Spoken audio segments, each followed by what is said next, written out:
Қайырлы күн, қадірлі көрермен және әріптестер, Жамбыл облысының өңірлік коммуникациялар қызметі тікелей эфирде өз жұмысын бастайды.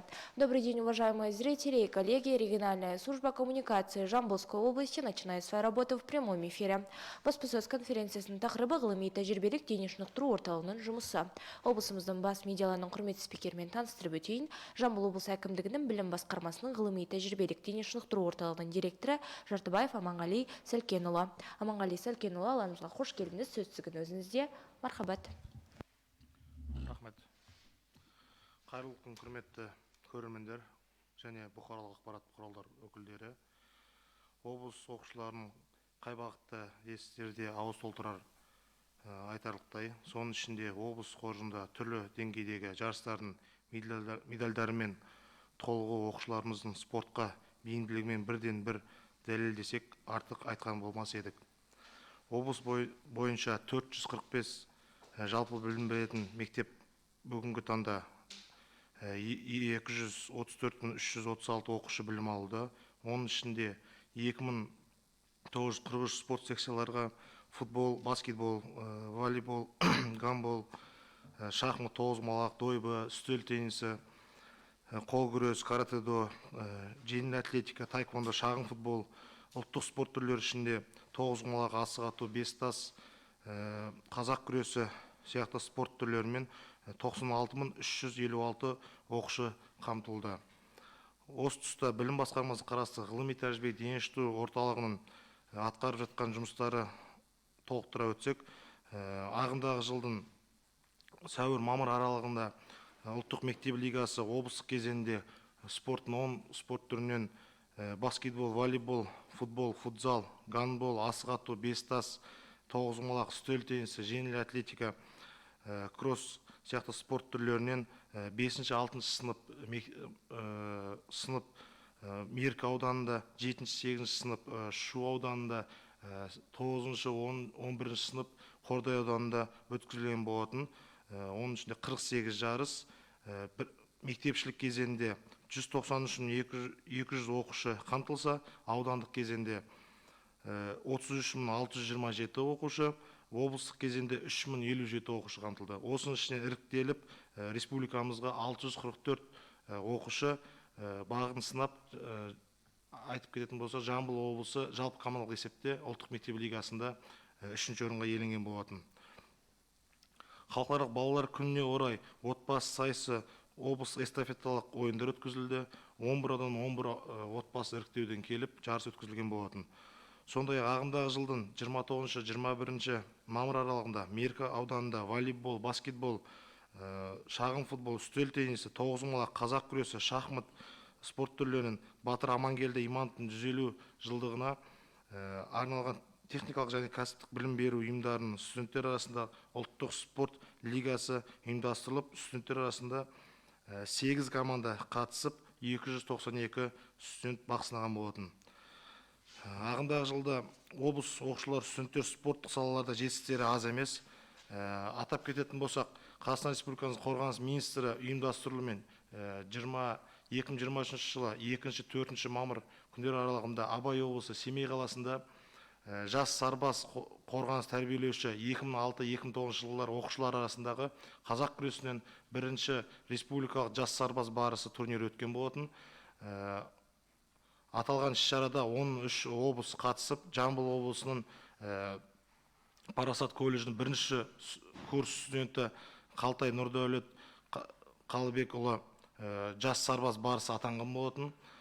Жамбыл облысы әкімдігінің білім басқармасы ғылыми тәжірибе дене шынықтыру орталығының ұйымдастыруымен ағымдағы жылдың 23-24 жылы мамыр аралығында Сұлтан Бейбарыстың 800 жылдығына орай қазақ күресінен оқушылар арасындағы оқушы арланы ұлдар арасында, оқушы қыраны қыздар арасында Шерхан Мұртаза атында халықаралық Тараз инновациялық институтын бірлесе өткізіліп, облыстық қазақ күресін жарыс өткізген болатын. Бұл жарысымыздың бір ерекшелігі, бірінші орынға ректорлық гранттар берді, бірінші, екінші, үшінші орынға. Атап кететін болсақ, бірінші орынға 100% кез келген факультетке 100% жеңілдік берілді, екінші орын алғанға 75%, үшінші орын алғандарға 50% жеңілдік берілген болатын. Балдәурен футболдан республикалық турнирде Қазақстан Республикасының оқу ағарту министрі ұлттық ғылыми практикалық дене тәрбиесі орталығының ұйымдастыруымен Астана қаласында 26-30 мамыр аралығында 3-ші және 4-ші сынып оқушылар ұлдар және қыздар арасында балдәурен футбол республикалық турнир өткізілді. Жамбыл облысы командасы 3-ші сынып оқушылары 2-ші орын алса, 4-ші сынып оқушы ұлдары 3-ші орын алды. Жалпы 3-ші сынып оқушылар қыздар 2-ші орын иеленген болатын.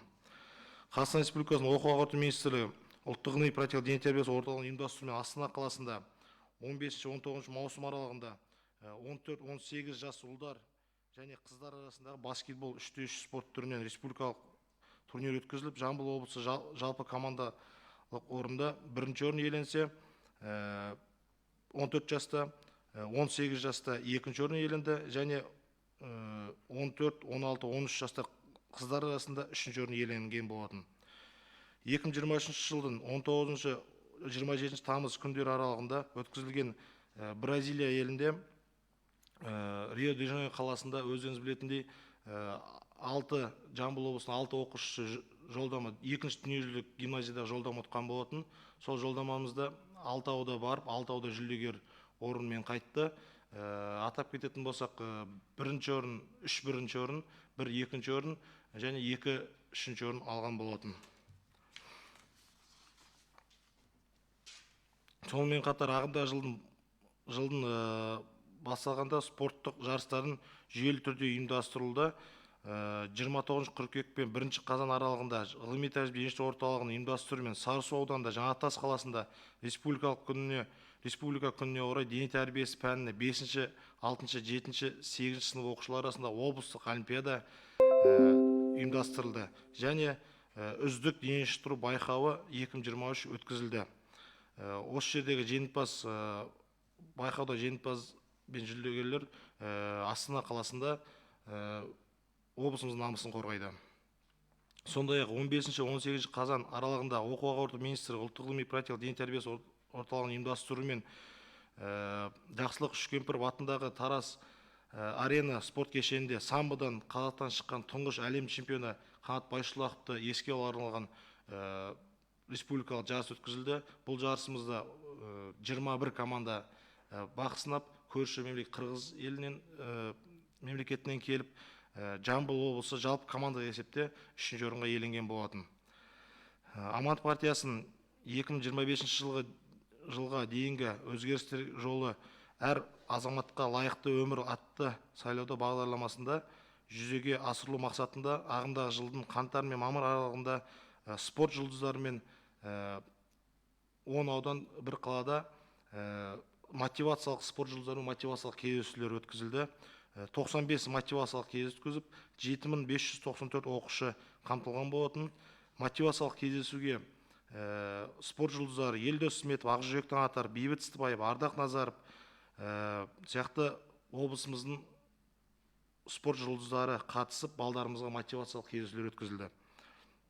Қазақстан Республикасының оқу ағарту министрі ұлттық ғылыми практикалық дене тәрбиесі орталығының ұйымдастыруымен қазақ және орыс тілінде оқытатын жалпы орта білім беру ұйымдарының педагогтерін біліктіру арттыру курстары бойынша дене шынықтыру пәнін педагогтерге арналған дене шынықтыру педагогының кәсіби құзыреттілігі мен дағдыларын дамыту 80 сағаттық курстар өткізілуде.